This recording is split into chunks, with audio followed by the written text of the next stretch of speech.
So guys, बात है 22 अप्रैल की। मुझे एक अननोन लड़की का बार बार कॉल आता है एंड जैसे ही मैं कॉल को रिसीव करता हूँ वो कॉल पर बहुत जोर जोर से रोने लग गई। एंड जैसे ही मैं कुछ पूछता वो मुझसे कहने लगी कि मेरा माँ का आईसीयू में ऑपरेशन चल रहा है एंड उसी से रिलेटेड डॉक्टर ने मुझे कुछ मेडिसिन लेने के लिए शॉप पर भेजा था। मैंने मेडिसिन भी ले लिया, लेकिन जब मैं अपने यूपीआई से पेमेंट कर रही थी उस समय मिस्टेकली आपके यूपीआई नंबर पर वो पेमेंट चला गया। तो मैंने पूछा कि अमाउंट कितना था, 35,000। तो ये सुनने के बाद मैं बहुत ही ज्यादा शॉक हो गया एंड मैंने उस लड़की को गाली दिया कि ऐसा कैसे हो सकता है, आप कैसे ऐसे मिस्टेक कर सकती हो, क्योंकि हर शॉप पर क्यूआर कोड लगा होता है। तो क्यूआर कोड से कैसे मुझे पैसा मिस्टेकली आ जाएगा। तो उस लड़की ने कहा कि मैंने मेडिसिन तो ले लिया, लेकिन उस शॉप पर एक्चुअली क्यूआर कोड नहीं था। तो जो शॉप ओनर था मैंने उसका यूपीआई नंबर लिया एंड अपने यूपीआई से पेमेंट कर रही थी,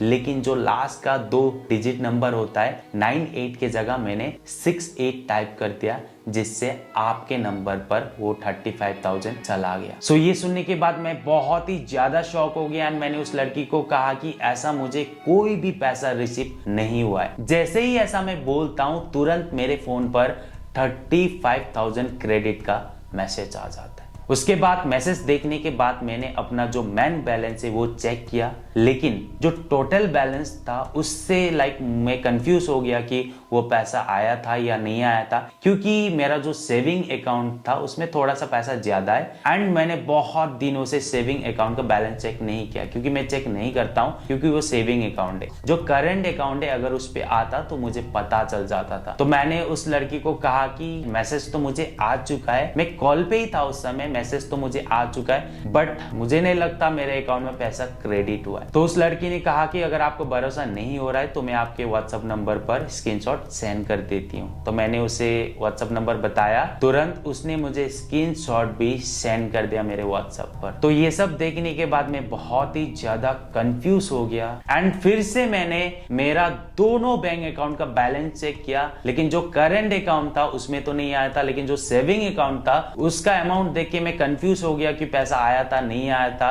एंड एक्चुअली उस समय मैंने एक मिस्टेक कर दिया, मुझे अपना सेटलमेंट चेक करना चाहिए था, लेकिन मैंने सेटलमेंट चेक नहीं किया क्योंकि मैं कॉल पे ही था। बार बार वो रो रही थी, मुझे कह रही थी कि मेरा माँ का ऑपरेशन चल रहा है आईसीयू पे, फटाफट आप पैसा भेजो तभी मेरा माँ का ऑपरेशन होगा, डॉक्टर वेट कर रहा है। ऐसा रो रो के मुझे बार बार बता रही थी। तो मैं पूरा कंफ्यूज हो गया था एंड मुझे कुछ आइडिया ही नहीं था कि मुझे क्या करना था। तो मैंने क्या किया, अपने यूपीआई को खोला एंड यूपीआई खोलने के बाद उसका मैंने यूपीआई नंबर पूछा।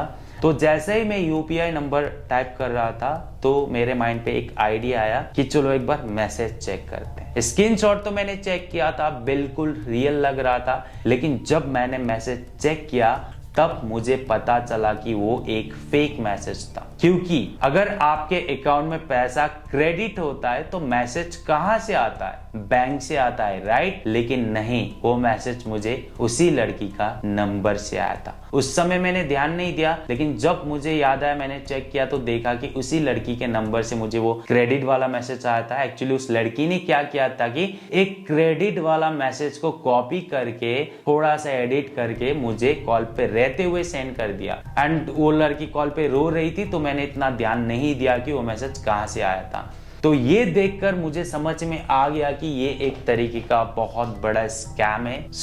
इसी वजह से मैं वहां पर बच गया। अगर मैं उस समय 35,000 उसे पेमेंट कर देता था तो मेरे साथ 35,000 का फ्रॉड हो जाता था। आई होप आप लोगों को समझ में आ गया होगा कि ये स्कैम कितना खतरनाक है, क्यों लोगों के साथ इस तरीके से फ्रॉड हो जाता है। क्योंकि जब कोई लड़की आपको कॉल कर रही है एंड रो रही है कॉल पे बार बार एंड आपको बता रही है कि मेरा माँ का ऑपरेशन चल रहा है आईसीयू पे एंड मैं मेडिसिन लेने के लिए शॉप पर रुकी हुई हूँ, जब आप पेमेंट करोगे तभी मैं जाकर मेडिसिन दूंगा, तभी मेरा माँ का ऑपरेशन होगा, इस तरीके का बात सुनने के बाद तो हर कोई कंफ्यूज हो जाएगा एंड कॉल पे रहते हुए आपको मैसेज भी आ रहा है, स्क्रीनशॉट भी सेंड कर रही है। तो ये सब अगर होता है किसी के साथ तो कोई भी इस स्कैम में फंस जाएगा। सो प्लीज अलर्ट रहना एंड अगर कोई आपको इस तरीके से कॉल कर रहा है तो मैसेज को चेक कीजिए, सेटलमेंट चेक कीजिए एंड मैन बैलेंस भी आप चेक कर सकते हो, जिससे आपको पता चल जाएगा कि वो स्कैम है या फिर क्या है। सो आज के लिए बस इतना ही। बस आपसे एक ही रिक्वेस्ट करना चाहता हूँ कि इस वीडियो को शेयर कीजिए,